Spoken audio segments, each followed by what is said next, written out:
Dante's Boxing Nation, what's going on, guys? Well, once again, Sergey Kovalev, he puts on an excellent performance. He completely dominates and stops John Pascal for a second time. A lot of people believe there was really no reason to have a second fight, especially after John Pascal, he what looked like lost to Yunieski Gonzalez, but for whatever reason, Sergey Kovalev, he fought him again.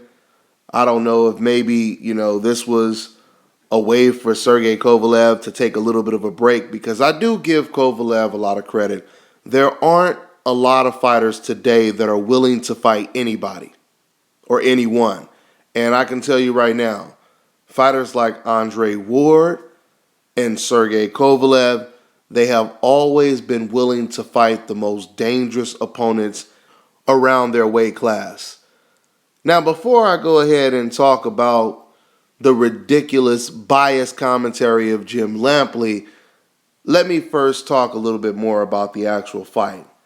I was really impressed with Kovalev's boxing ability, his IQ level in the ring. When Sergey Kovalev was coming up and he only had a couple fights and he was fighting against lesser opposition, he would just basically go in there and he would throw caution to the wind, and he would look like a really reckless type fighter.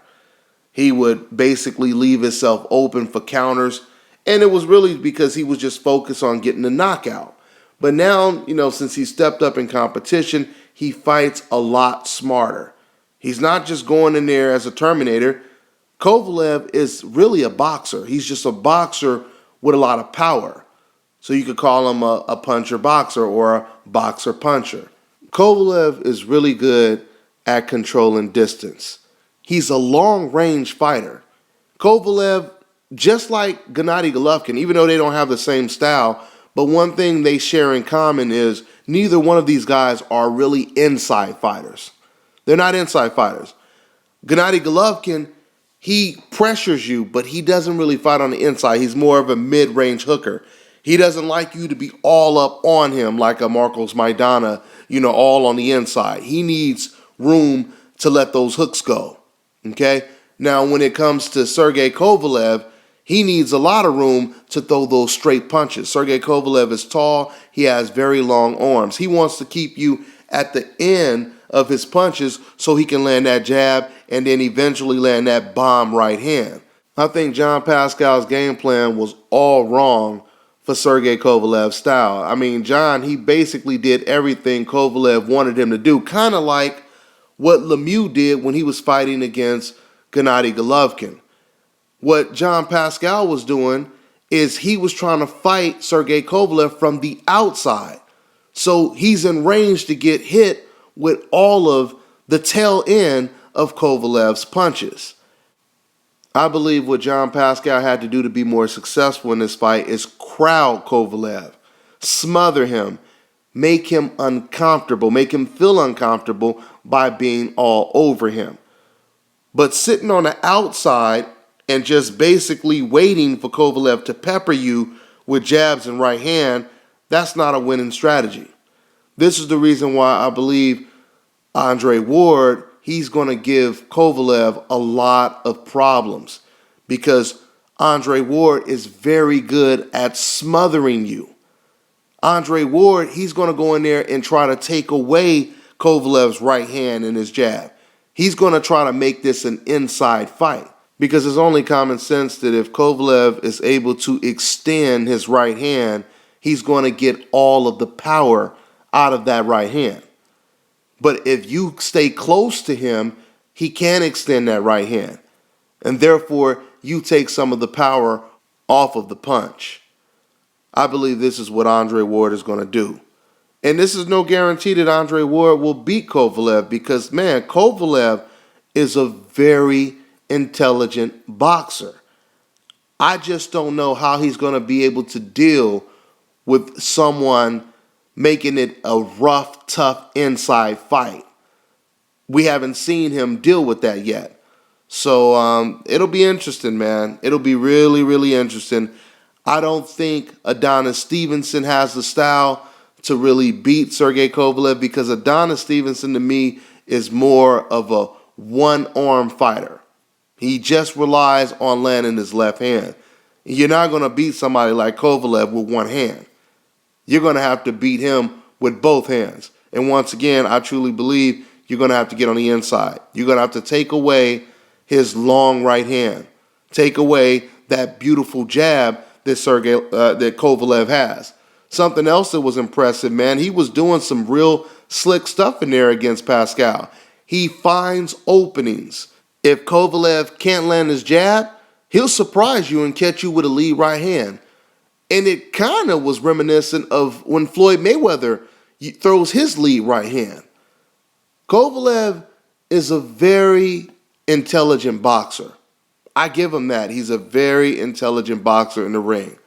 When John Pascal would basically go into the high guard and try to bend over Sergey Kovalev, he would go right to John Pascal's body and he would hurt him with body shots. I mean, whatever opening was available, Sergey Kovalev, he would find it. So this was a dominant performance, obviously, by Sergey Kovalev. He stops John Pascal again. Say whatever you will about Kovalev fighting Pascal again, but outside of him fighting Pascal a second time, you can't really complain about Kovalev's level of opposition. So now let's get into the serious business. Now we have Sergey Kovalev, who will be fighting against Andre Ward sometime this year. He might even be fighting against Adonis Stevens, but we have to see. Now, I don't know what's going on with that fight. I know there was a time when it looked like Adonis was pursuing the fight, and then it looked like Kathy Duva, Kovalev's promoter, at the time she wasn't interested. Now it looks like Kathy Duva and Kovalev, they're really interested in fighting Adonis. So now we have to see if Adonis is interested in that fight as well. Now, and I guess that's a little bit of a good sign that Adonis, he jumped in the ring and confronted Sergey. So that right there tells me there's a possibility that we may actually get to see this fight before we get to see Kovalev versus Ward. So now I want to talk about HBO's blow-by-blow announcer, commentator, Jim Lampley. You know, this man never ceases to amaze anyone when he calls fights. This man's agenda is so blatant and clear that it's as if he's no longer trying to hide what he is really about. I have never, because I started to say, I've never heard a commentator say something like this. But you don't hear people in general say stuff like this too often or do stuff like this.